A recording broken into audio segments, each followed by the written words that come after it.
Welcome to Carolina Classrooms. I'm Laura Ibarra. 2023 marks the 50th anniversary of hip-hop, a celebration of music, dance, art, and culture.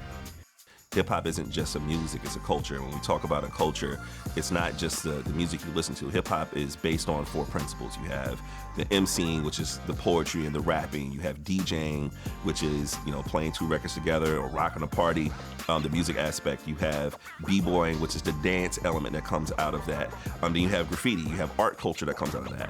I think that as somebody like me that feels like I love art, I love history, I love culture, that was something that every element of hip-hop just grabbed me at a young age. It was young, it was vibrant, it was BIPOC people that looked like me that told me this, and this is the most important thing to me about hip-hop. It said that my voice mattered. When you're able to step on a stage and perform, when you're able to be sensitive enough to express something that you've created, because when we create in a vacuum. We're writing alone in a house somewhere, and to be able to put it out there for people to appreciate it, those are the things that you take with you. That confidence of being on stage and the confidence that I've learned being involved in hip hop culture allows me to walk in any room and say, I belong here. And I think those things that we're talking about being in the classroom, using the tools for hip-hop culture that give kids an outlet and ability to not just create, but to be creating in a nurturing environment. Those are the things that's really important that creates a very, very healthy and confident individuals that can move forward in the world.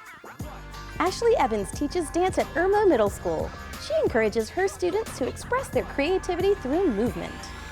Go 1, 2, 3, and 4. Good. Go ahead and drop those arms for me when you begin to run. What we normally do is learn a little bit of the history, the important people that paved the way, learn the vocabulary of the movement, because it's very hard, in my opinion, to really appreciate where you are today without recognizing those who paved the way for you. And I think a lot of the movements I see on TikTok and all of these other trends that come up, students don't realize it came from somewhere else, or it's just a reinterpretation or reimagination of a movement that has already existed. Let's stick in the 90s group that we've kind of learned over the past little week. So, slide. From my experience, hip hop is kind of like more loose and like you can like really do what you want, but like ballet and jazz, modern, it's like more strict. If we have time at the end of class, we do smaller groups, we turn off the lights, and they get the real on-stage feel, and we support each other, clap for each other, and it gives them a good practice with a small audience.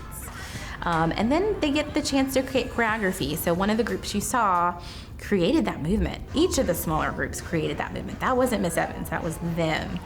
They had a week, they had a list of requirements, and they really just went above and beyond with that project. And they were proud to show their work, which is exciting. You just kind of go with the song. Like, it depends what song you dance to. Like, if you dance to a fast song, then like you can dance fast. If you dance to a slow song, dance like more feeling, more expression. Nobody judge you in here. It's just all family and friends. Like, if you mess up, they gonna help you. Like, it's no judgment in this class. Here, my biggest push is to get them to feel comfortable with making mistakes. I want them to learn that mistakes are a part of learning. It is very difficult to grow without that roller coaster ride of your ups and your downs.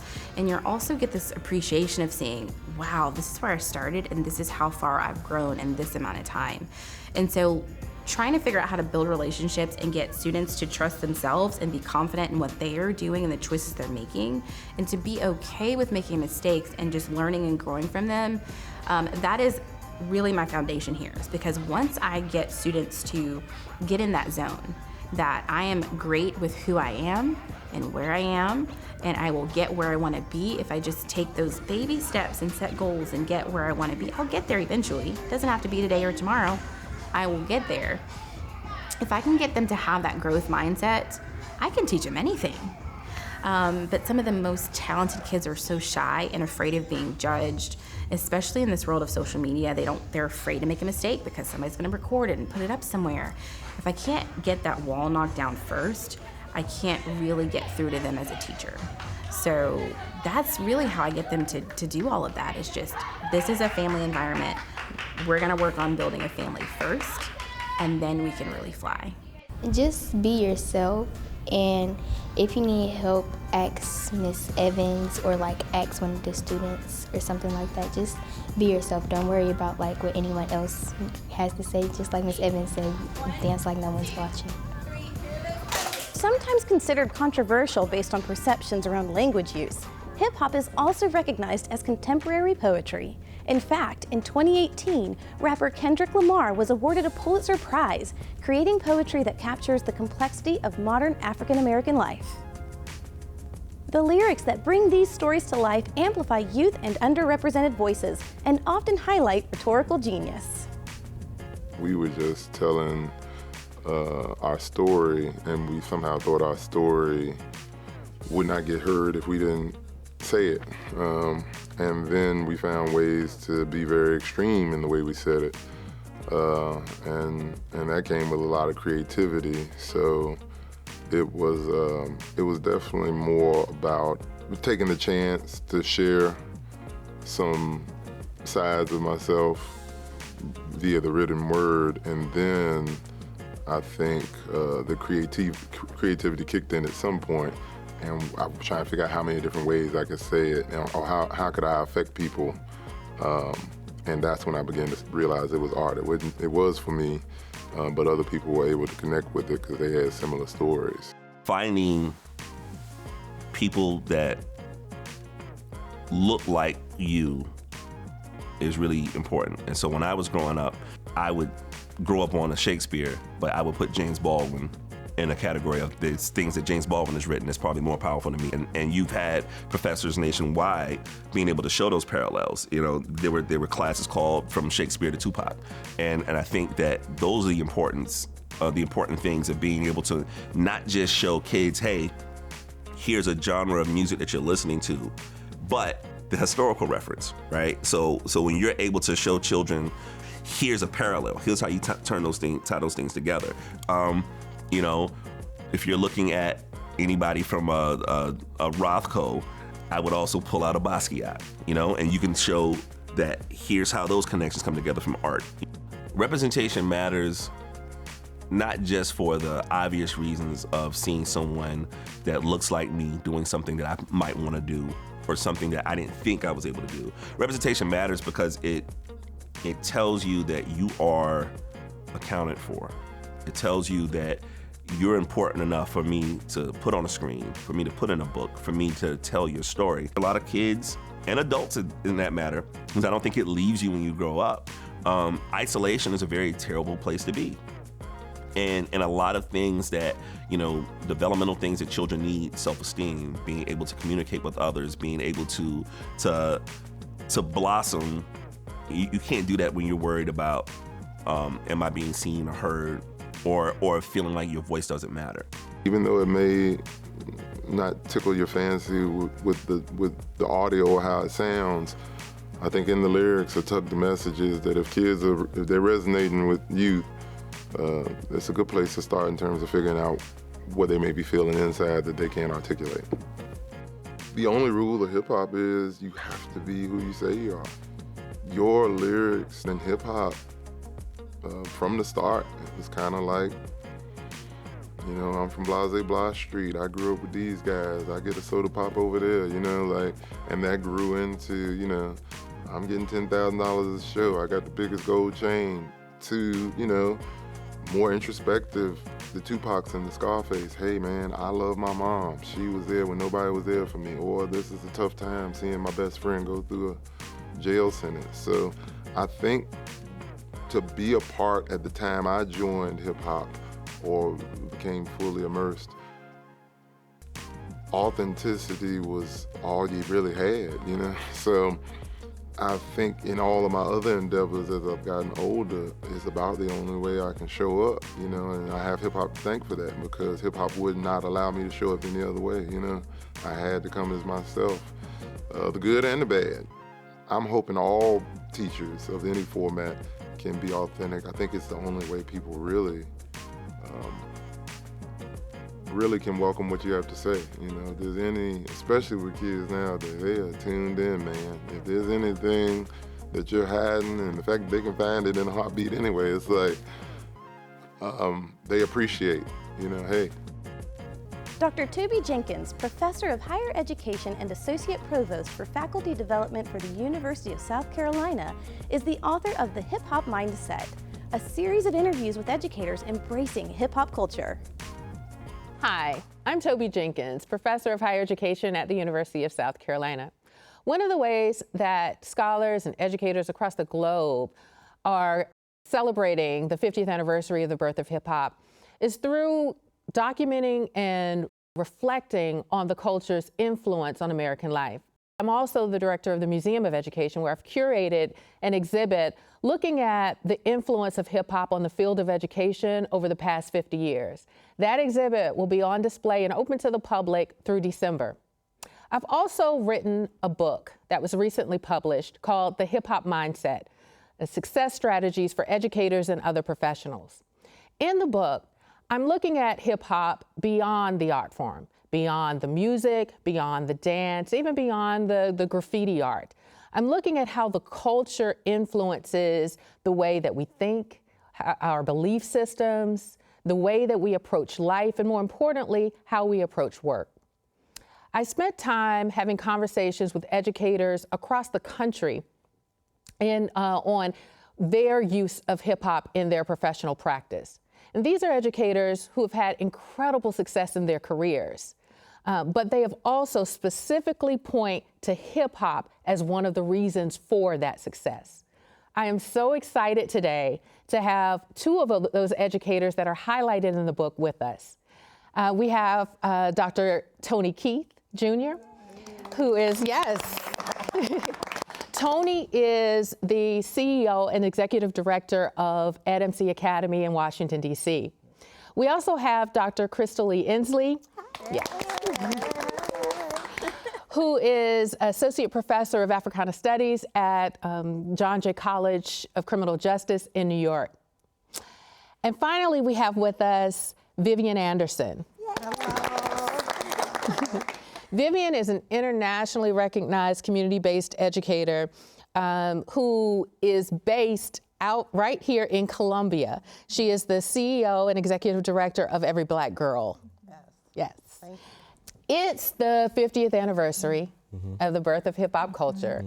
And we've been hearing so much about how hip hop is transformative in the classroom, right? It's a tool that is absolutely transformative. And each of us, and each of you in particular, have been using hip hop in different ways, right? So in your work in middle schools and in high schools, community-based programs and everything. So let's start our conversation by talking a little bit about how has hip hop transformed your classrooms or the educational spaces that you lead. Vivian, let's start with you. Okay, so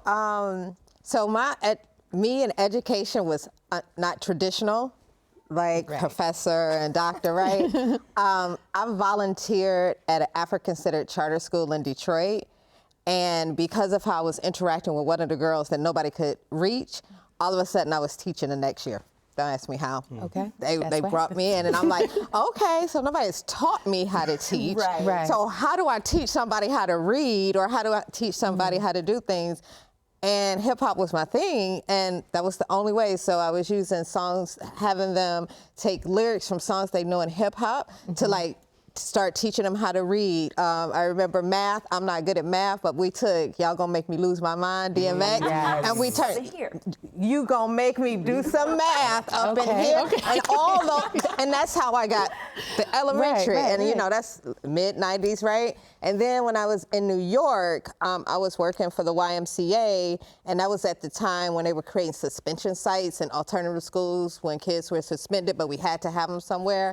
And you know, as high school students, and they're being told to write essays and they don't know how. And I started there was a book out, Hip Hop's to the Classics by Michael Cirilli, and I was using that to take hip hop, having kids write lyrics, like whatever's coming to mind, write your lyric, write it out, and taking that lyric, forming a sentence, taking those sentences, wrapping it together. This is how we're gonna do your college essay. This is how we're gonna do your homework. And so that's how it started transforming how, you know, the educational way to, for me, like, I don't know the technical way to teach you, but I know what you like and I know what I like, and we're gonna make this further. And so, and it was another way to hear, for me as an educator, to know other things that was going on with them because of how they were using those words. Wow, so that's absolutely. What about you, Dr. Endsley? So for me, you know, I think hip hop transforms my classroom because hip hop transformed my life, right? So I'm a poet first and foremost, always, right? Spoken word artist. Every space I enter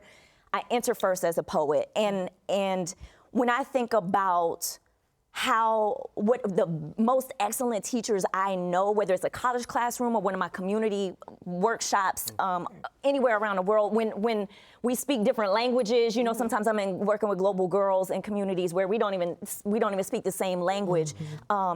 But the thing that hip hop taught me most that I think has made me an excellent performer as well as an educator is to listen. The best teachers are the best students. And so when I enter a classroom, I don't enter as an expert, I enter as we are co-collaborating. So it's like how you always say with the cipher, right? Like hip hop has taught me not only like when I come to the stage, I better come correct. I better come 100%. But also as an audience member, what is my duty, my responsibility? What role do I play as an audience member? Because both count equally, right? It's not just when I'm in the spotlight, but when I'm in the audience or supporting another artist or a student that's learning or a global girl in a community. What do I do? I have to listen, and I have to listen. I have to listen with my whole body, right? I have to respond with my whole body. So we are equal contributors, and I think because hip hop taught me that, which taught me how to be a great poet or pay attention to my words, it taught me how to listen, you know, and to really honor both of those positions as audience member, so as student and as teacher, right? So it demands that I investigate power and also don't be afraid of it, you know, use it in my body, and then demonstrate that for my students, but also demonstrate how can I be a good audience member and friend, and poet and artist, you know, and all of these different things. And so I think that's what hip hop has transformed me in that way. Right.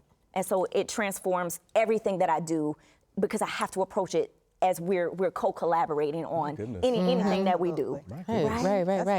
Yeah. So teaching people teaching even professionals how to be instructors, because really you're instructing in how to be a learner. You know, and so if you don't demonstrate as an educator in the classroom what it looks like and what it means to and how beautiful and exciting it is to be a learner, you're always positioned yourself as a knowledge producer and not someone that's also receiving that knowledge. I think as professionals, we're expected to show up perfect. And like we're totally the experts, and we're supposed to be experimenting, right? That's hip hop all over again too. My classroom is an experiment. I mean, I have a plan. Don't get me wrong, but you know, we're learning together, and I'm not afraid to try something different. And it might not. I mean, you know, it might not work, but that's okay.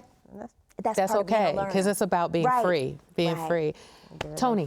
So I just get so inspired whenever Dr. Endsley talks. I too enter all spaces as a poet first, right? And so, but for me, it's interesting listening to my colleagues on the stage. What I realize is my sort of approach to integrating hip hop culture into my work as an educator, in addition to like classroom teaching, because I'm not a classroom teacher. I've always been, I mean, I was a college professor at some point, but I'm more like community-based educator, nonprofit programs, after-school programs, very community-based after-school sorts of things. And so for me, in addition to hip hop culture being about teaching and learning and literacy, for me, it's also about research and leadership, right? And I think that these are areas where hip hop, after 50 years within education, has really entered this particular space.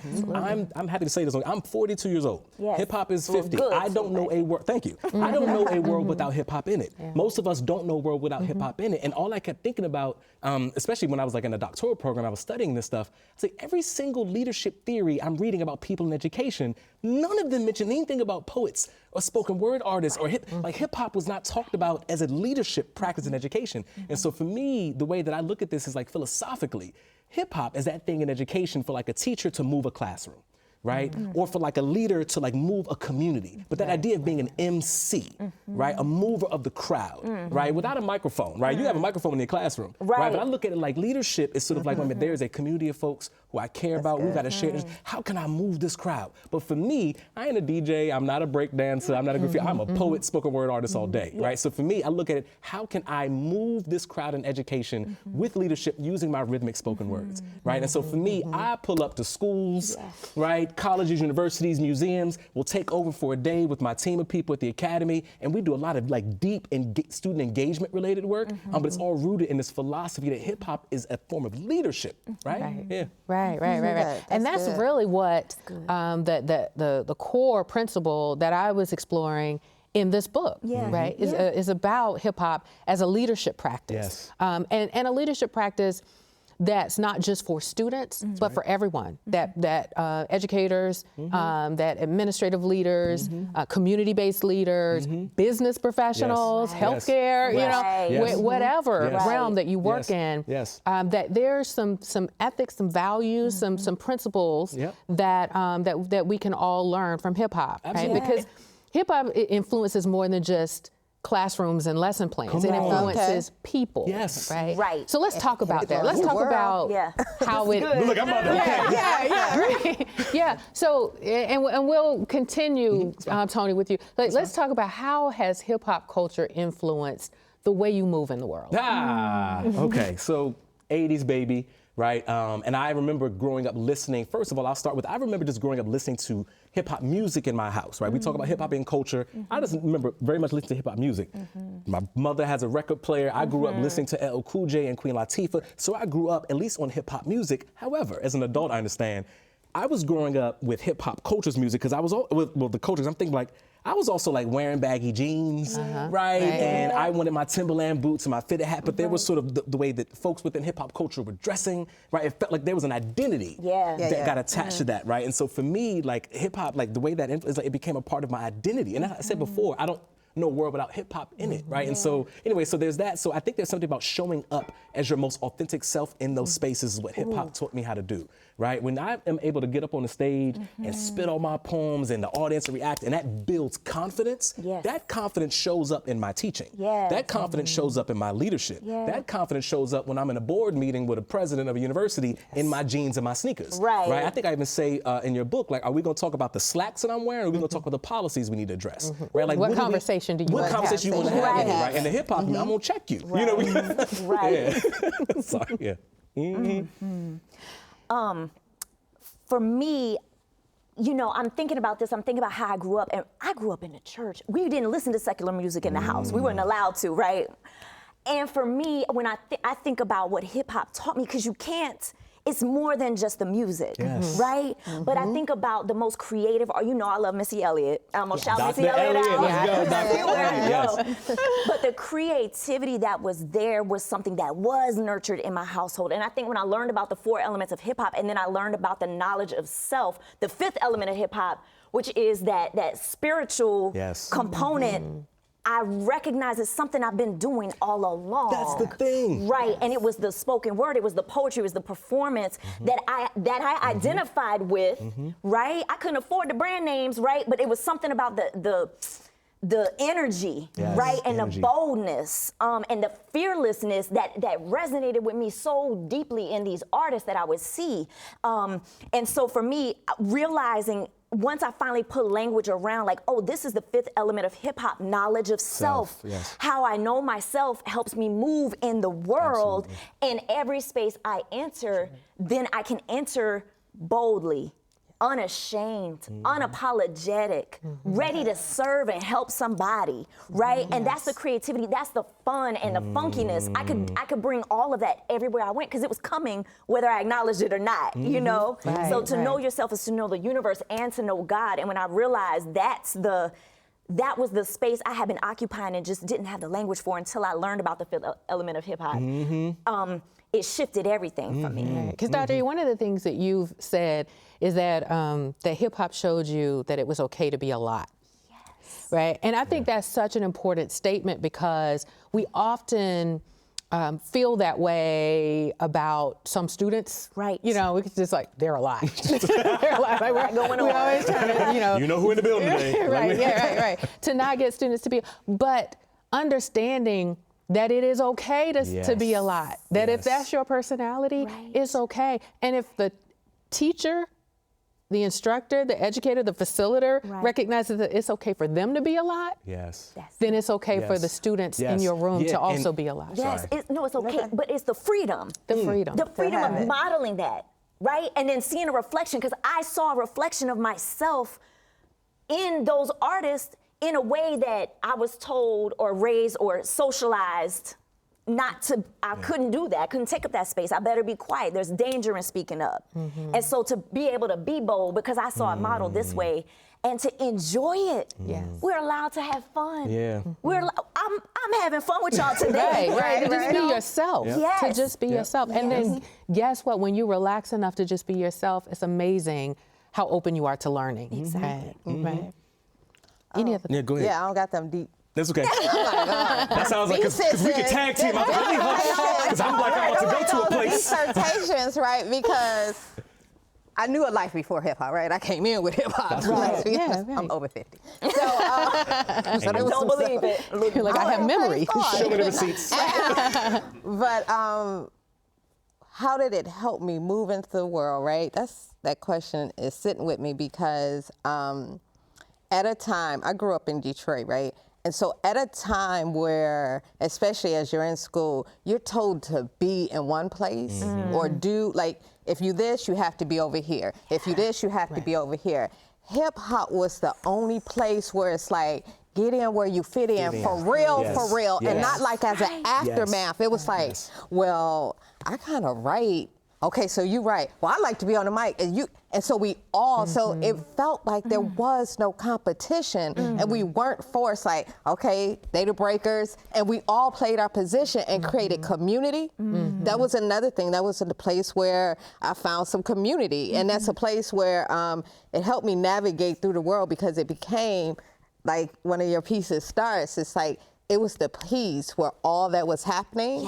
That I was able to get out in a safe way, but like, you heard me. Now, how you respond to me and come offer me support is another story, but I get to say it. I get to say it. And so since then, I've been navigating that way, even when you talk about the kids that's too much. Like hip hop, you had to be everything. It's like, they be like, girl, get out, you know? And so I'm like, okay. I started looking at it like, oh, I'm not too much. You just don't know have enough capacity to hold me. So you got to do some stuff and work, and it helps me navigate in every space as a, a leader of an organization, working with staff, working with kids. Like, we get to create this space and then bring others along and teach them how to be their fullest self. Because it's not that I'm too much, I'm being my full self. And you still hiding some stuff. So you're shrinking, and then you want me to shrink with you, but I can't do it. And that's some of the stuff that And that idea of being your most authentic self can be so, I think, for a lot of folks, very challenging when you really don't know who you are. Right? When there's that missing connection of knowledge of self. And I get it's tricky to, you can't tell people what their history is, right? But like, the idea that you might be missing parts of your history, whatever, but something about knowing that. And I think that when people like us show up in these educational spaces that are usually very confined, where hip hop is regarded as some mess, only monstrous music, misogynist, hot mess. But when we show up just embodying the culture, I've seen firsthand how that inspires teachers, principals, students. I had a principal tell me once, like, hey, Dr. Keefe, so glad you came today. Look, man, look at my shoes. And he had like, I think some Jordan 1s. And I think to myself, like, you're a principal of a school wearing your Jordan. This is exactly what, you know what I mean? That's leadership. Young people then see you and realize you are relatable, you are approachable. One of the reasons why I know this incredible woman on the show today is because in college, this was like my hip hop advisor. You know what I mean? Like, you know what I mean? Like, she was an administrator and I was a student, but I was like, it's true, but that says, because that relationship brought me here, right? And so I was like, yo, she was wearing like hip hop saved my life t-shirts and stuff. And I'm like, what is this? You know? But so we inspire folks when we come into buildings like that, being authentic. Because I think a lot of them feel like they can't be. Right. One of the things that I talk about in the book is how, again, growing up with hip hop in, late 40s as well, right here. And there was a time period where I felt like there was the pressure to be authentic. There was a pressure, right? It was so thick and it was like serious, right? And it might have been like in the late 80s, early 90s or whatever. And it was like, you better keep it real. The streets are watching, those types of things. And it felt like a pressure. But now I look back on it and I laugh because I'm like, it was a permission. It was permission to be your authentic self. Yes. To show up authentically, and an expectation for you to do so, to not discard who you are and to be your full self. And that's such an important act of liberation. I think that all of us need, students and educators. Were you going to say something? Honey, I done forgot the permission. Not that's a T-shirt. Permission, not pressure. And I think that's everything that y'all are saying is just echoing for me, because it's like you show up authentically and you kick the door down so we could walk through, right, and take a hold and publish our dissertations, our first books about poetry, right, and hip hop culture. You made space for that, and just by you doing that, we were like, oh, this is possible. There's a possibility, and I don't have to pick a side for anything.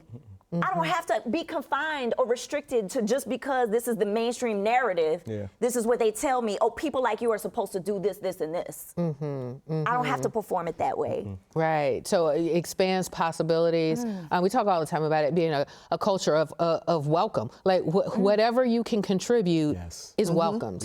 Right. And even in one of the other things that I think, like when you really step back and just reflect on the culture, I mean, it's one of those that the closer you get, like the more you immerse yourself in a hip hop environment, the more inspired by it you feel. The fresher you feel, the louder the music is played, the fresher you feel. The closer you are to the stage, the fresher you feel. And I say all the time, that's how educational spaces should be. The more that time we spend in it, the more brilliant we should feel, right? And so we really need to, as educators, reflect on what do our environments feel like and how welcoming and inspiring and, is it for the students that are coming in there?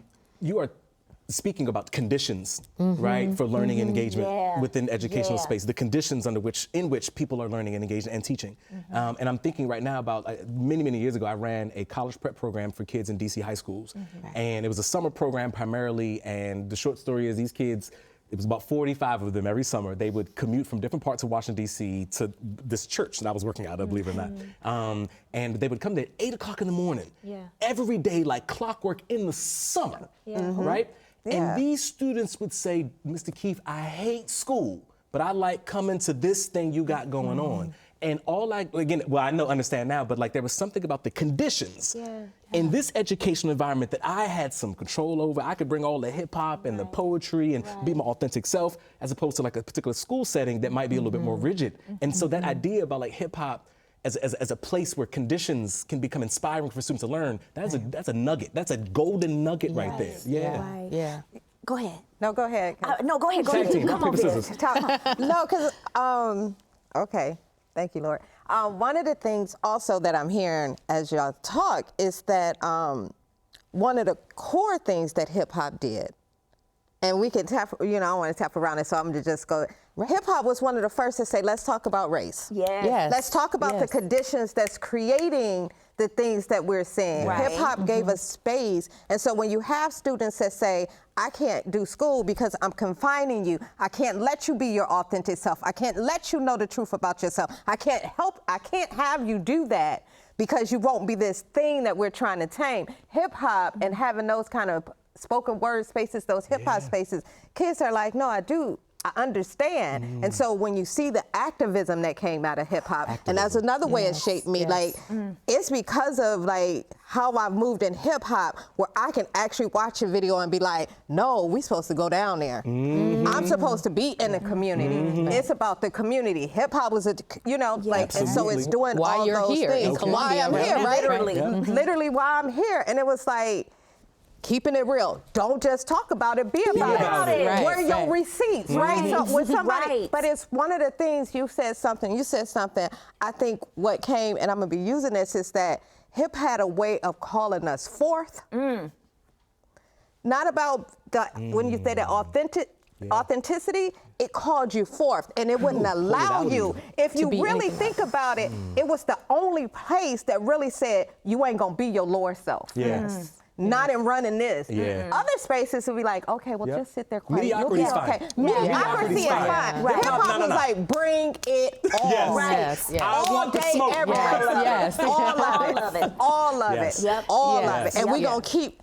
Oh, they took it from school. We about to go build it over here. Yes. Right. Yes. And then all the rebuilding. That's it. The rebuilding, the remixing. That's it. Yes. The Remastering. remix. Yes. And this makes me so y'all know October 11th is the International Day of The the Girl, girl. right? How we And all so connected. this is somewhere else. I've been able to bring hip hop and spoken word poetry with the global UN. girls to the United Nations headquarters in New York City Talk your smack. in a show that is run.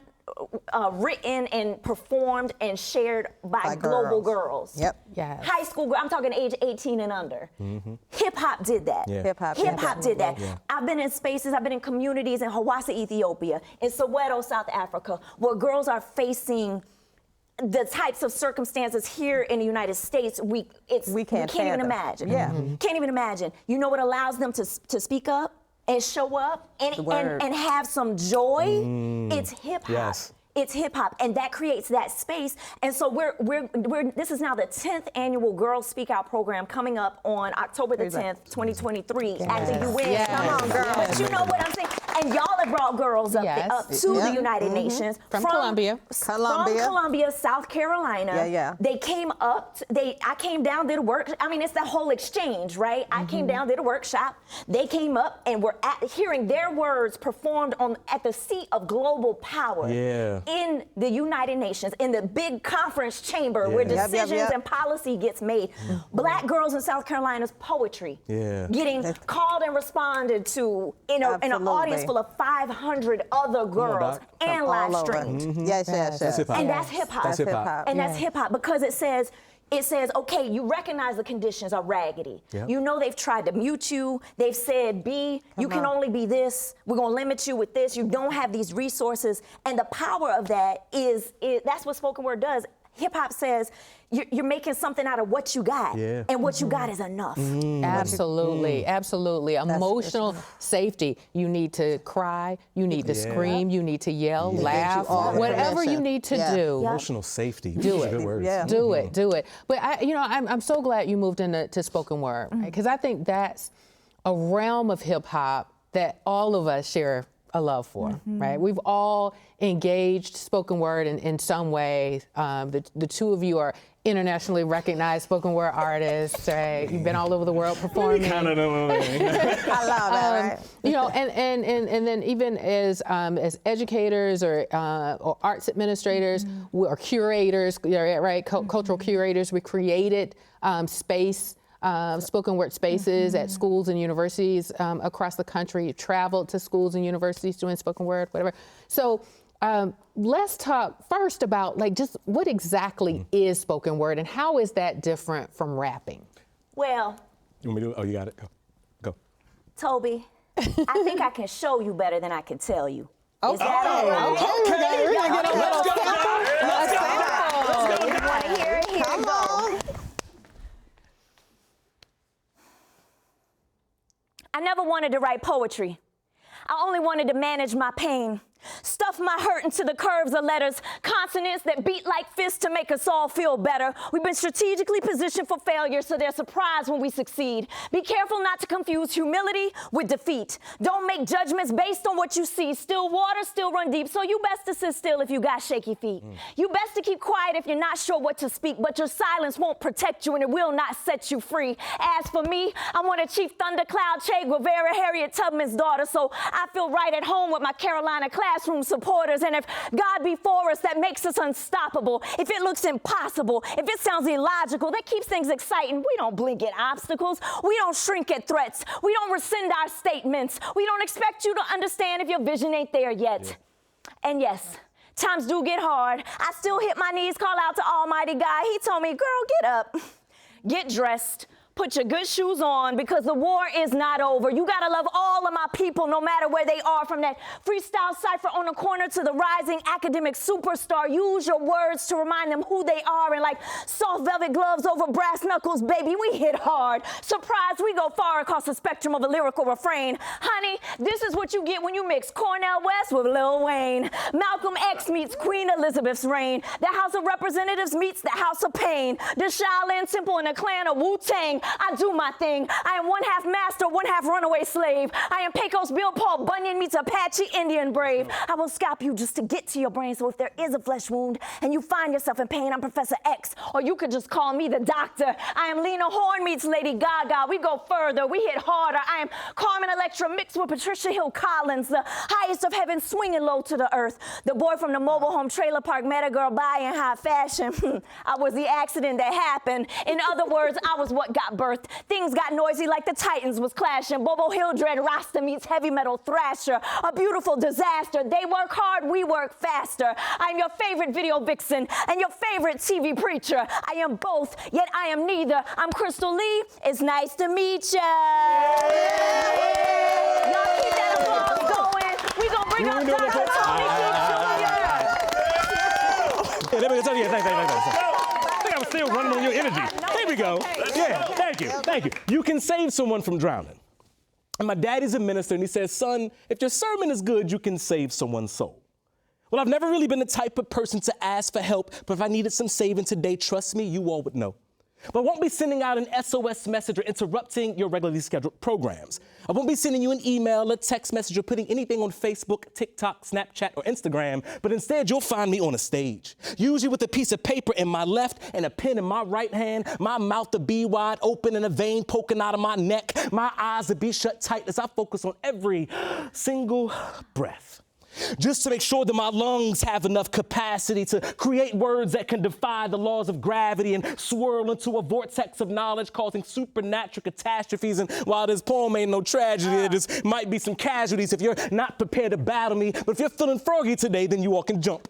But y'all, my poems are not for tricks, and they certainly aren't for chumps. Look, I do this for a reason. I write this for those of you with terminal diseases. I write this for those of you who probably as a kid wanted Netflix and chill, but your parents were preachers. I write this for those of you who love your mama, but all she does is scream at you. I write this for those of you who love your daddy, although his eyes have never seen you. I write this for those of you who miss getting a good night's sleep after hearing your grandma sing a sweet song to you. I write this for you. I write this for those of you that work so hard to create change, you get frustrated, but Toby, you still maintain. I write this for you. I write this for those of you who don't have answers, yet one is always being forced from you. Y'all, I've learned that sometimes saying I don't know is a lie, but sometimes saying I don't know is the truth. I write this for you. I write this for those of you whose sexuality is unacceptable until it's received society's stamp of approval. And I write this for those of you that want to claim your birthright as a daughter of Oshun. Been battling poetry until my ink bleeds black and blue. I'm just a superhero, y'all, with a cape made of metaphors, trying to use my words to simply save you. And yes, y'all, at some point in time, I may need a little bit of saving, but I've been investing and paying into my bank of poetry account for a little while now, so I can afford a little misbehaving. But I'm not in the game of playing with people's minds. And yes, y'all, some of my words in this poem do rhyme, but I've been doing this for a while, so it just kind of happens sometimes. And yes, memorization will make any of my performances good.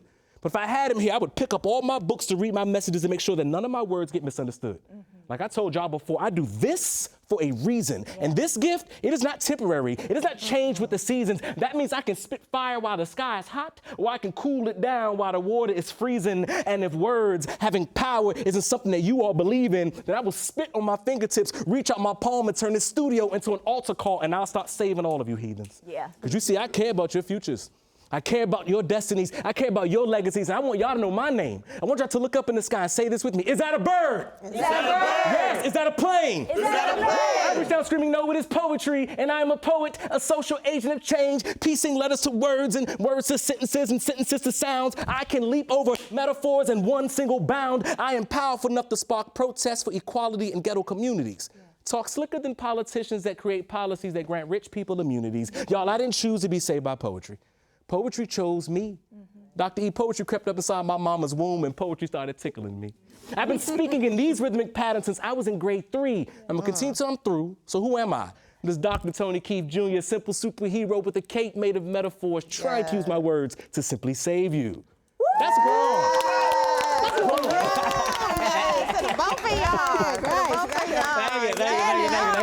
Yes, brother, yes. Thank you. All right, so let's come back together. Let's come back together. Like you got some sense. I wanted to respond. I wanted to respond to your question about that relationship. I'm assuming that's where you're going to go, yeah? Yes. Because when I was in the moment, I realized that the relationship really does exist sort of on that stage.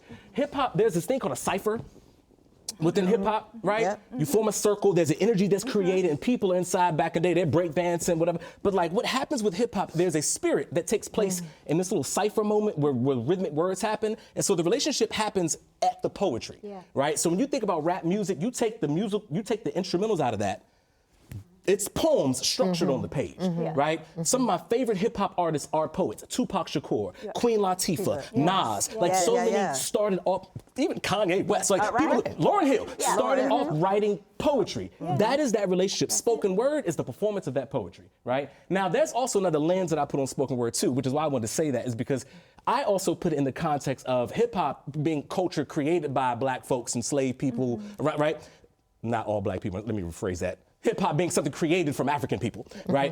When you think about the beat, the drum, the rhythm that already existed before they were enslaved, right? And as a descendant of those people, I inherited that. I know I did. It's all up in me somehow, right? And so for me, I look at it like spoken word is also a literacy practice because my ancestors did not have access to the written word, right? So therefore, we needed the spoken word to communicate, right? To share messages. We're putting this joint in spirituals. We're putting it in songs. We're putting it in poems. But it is a literacy practice about freedom, right? So there's this performance of the poetry, but then there's a thing that happens in this cipher where there's a freedom that takes place.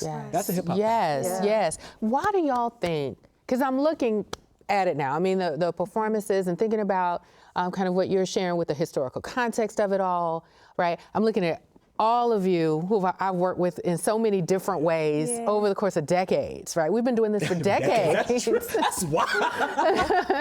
Right along with hip hop, right? We like that. It's been a minute. Got that makeup on.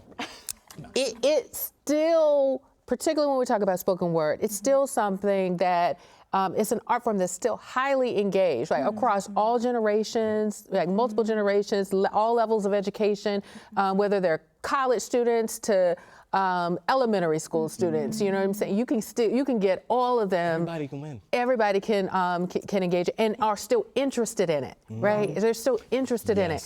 Why do y'all think it's so enduring? Well, go ahead, Viv, go. Because it was off something when you asked. The distinction for me has been there's such an intimacy with the spoken word. Like there's something to stand there and literally share all of you. And there's a way, and you watched it, that they receive and share back. And when we rapping, you can hide in a rap. You cannot hide with spoken word. That's a bar. There's literally no it's like, okay. And then there's this hug that happens. There's not this overshouting, like the rapping. And we know it all has rhythmic flow, but there's something different. There's a level of intimacy. Ciphers are like ciphers, we do them, they cool. But there's something about letting that one person, or even if it's more than one, but listening. That's it. That listening, and you're listening, because you'll have a person, I ain't trying to be funny, but I'll be like, I just like the beat. That's honest. I was like, child, I don't know what they saying, but that beat is, ain't no way I'm gonna leave an open mic and like, I don't know what they said. It's like, let me tell you, did you hear what that child said? And then you're listening like, oh, I didn't even know that was happening. It becomes your own news channel because it's so intimate. That's it. And everything, it's relationship. It is always about right relationship. And I think about that in terms of power dynamic, you know, from a feminist person, from a black feminist, from feminism of color, from global girl. You think about girls, you always have to think about the power dynamic there. And when we think about justice, and it is investigating what does a right relationship look like. And I think spoken word, it reduces everything down. It's the concentrated clear. There is nowhere to hide.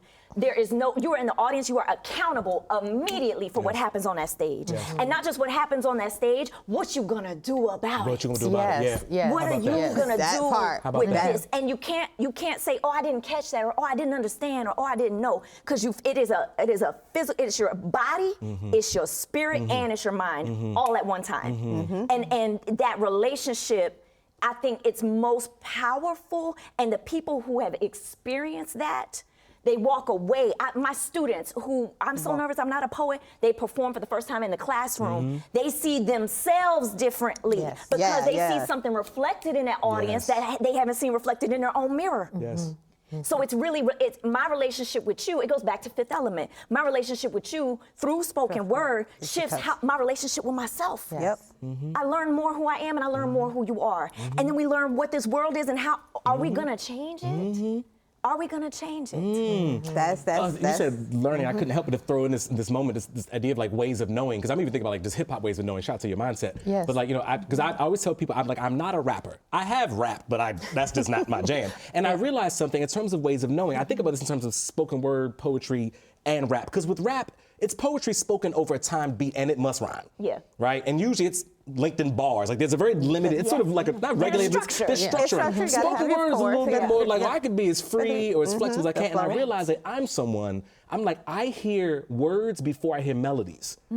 So when I'm writing my poetry, I'm writing the poetry sort of as I hear it. I hear the words first. The rhythm just, it shows up. For some people, their way of knowing, they're like, oh, I hear that beat. Give me the pen, give me the pen, let me write the words down. Mine is, I guess, opposite, you know, or whatever. I think there's something to be said about ways of knowing that way. And even teaching young people, and even adults, like, yo, when you bobbing your head and coming up with stuff, that is you exercising your way of knowing. You know what I mean? Or when you're writing you know what I mean? That is It's the thing, and I think, too, that's something else spoken word does specifically and uniquely as this art form, and that's why it is so long-lasting. Once you get a taste of it, there's nobody who has ever performed that, if given an opportunity, would not perform. That's right. It shifts everything. And I know for me, this is back to part of what hip hop taught me, but hip hop taught me through performance of the spoken word is that confidence. Yes, absolutely. I can be, because guess what? I only have to be up there. I only have to say it's my body, it's my experience, and no one else is co-authoring this joint. How about that? It's me. And that, we're talking like spoken word versus rapping, but also looking at spoken word versus what we do with traditional poetry. Well, there's also there's such a restriction in the writing, and it's like best read. But spoken word is such a lived experience. I can pick up what Crystal just did, and I'll be like, it's got to be read. It's got to be spoken. It's got to be spoken. In the beginning was the word. Like, you know what I'm saying? Like, right? So he's been telling us for, like, the word, it's the word that's going to connect. Like you said, no matter where you are, and it doesn't put a restriction on which words you use. How about that? So if I want to say yo, or if I want to say you, or if I want to say y'all, but the way, and this way it's received, there's less critique there. There's less critique, so it does, once again, for classroom, allows that freedom, right? There's so much power, I think, in the metaphorical mic. Right, because microphones. Toby, these T-shirts. You know, I mean, you're just like dropping them, like clothesline. But like, what is going on? But seriously, like a microphone is such a powerful object. Right. And so for the person that is speaking on that microphone, it is telling you that your words matter. Right? And so it's such a life-giving, it's a life-changing, life-transforming. We see, even within hip-hop culture, how the microphone literally transforms people's lives. It has changed their bank accounts and changed, you know, it's like literally, it's literally, but it's a powerful thing to recognize and to know that people around the world are listening. Like you said, that people are hearing what you're saying. And I think as we kind of close out the conversation, I want to pick back up on something that you said, Vivian, about the hug that you receive. The hug you receive from the audience My goodness. Right? Because I think that's so important. When y'all finish, like we literally hug. You gotta do something with that energy. You have to. But it does. It generates this feeling of goodness, community, right? That you want to embrace the person. You are so thankful for the gift that they've given and shared and how they've bared their souls. But then the audience gives you a hug as well. Even if they're not physically touching you, it's this feeling of being connected in some ways. How are we doing that in classrooms? How are we creating that metaphorical hug in the classroom community where we can all connect and just be and feel free and love each other and love what you can contribute. You don't have to contribute, like you said, one specific constricted, directed thing. But what is it that you have to give? We'll take it. And celebrate it. And we recognize you. We see you, we hear you, we believe you. Yes. Also, I'm so glad now is absolutely, and it's been the time that we use words like love and hug in education.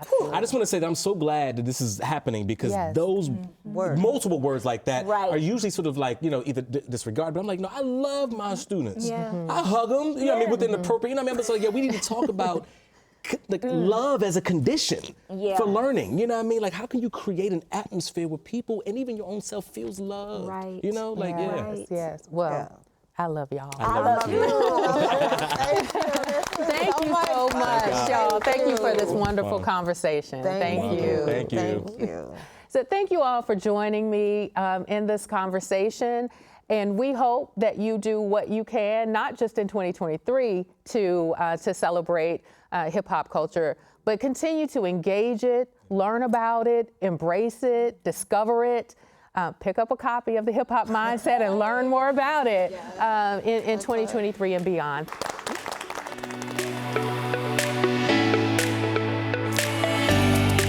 Thank you so much for joining us. We'll be back on TV in November featuring student journalism projects.